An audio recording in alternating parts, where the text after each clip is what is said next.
తిరునాళ్ల సందర్భంగా పెనుమల్లూరు ఎమ్మెల్యే బోడే ప్రసాద్ ఉయ్యూరులోని ప్రసిద్ధి వీరమ్మ తల్లి ఆలయాన్ని దర్శించుకున్నారు. ఉయ్యూరులో కేసీపీ ఎంతగా ప్రసిద్ధిగాచిందో అదే స్థాయిలో వీరమ్మ తల్లి తిరునాళ్లు కూడా రాష్ట్ర వ్యాప్తంగా పేరు పొందినదని ఈ సందర్భంగా బోడే ప్రసాద్ తెలిపారు. అమ్మవారి ఆశీస్సులు రాష్ట్ర ప్రజలందరిపై ఉండాలని, సుఖశాంతులతో ప్రజలు ఉండాలని ఆయన ప్రార్థించారు. వీరమ్మ తల్లి తిరునాళ్లకు భారీ సంఖ్యలో భక్తులు తరలివచ్చారని తెలిపారు.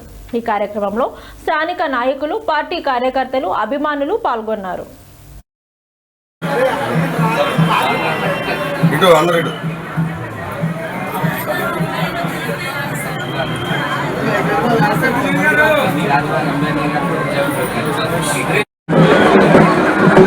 కేసీపీ షుగర్ ఫ్యాక్టరీ ఏ విధంగా ప్రసిద్ధిగాంచి రైతులకి ఏ విధంగా అండగా నిలబడింది, కార్మికులకు అండగా నిలబడింది, ఏ విధంగా ఉయ్యూరు చుట్టుపక్కల ప్రాంత ప్రజలందరూ కూడా ఆరాధ్య దైవం వీరమ్మ తల్లి.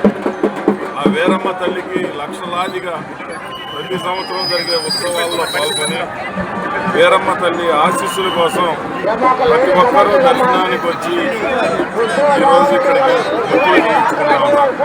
ఈ సందర్భంగా ఆ వీరమ్మ తల్లి దీవెనలు ఈ నియోజకవర్గంలో ప్రతి ఒక్కరికి అనుగ్రహం ఉండాలి. అందరూ కూడా ఆనందంగా, ఆరోగ్యంగా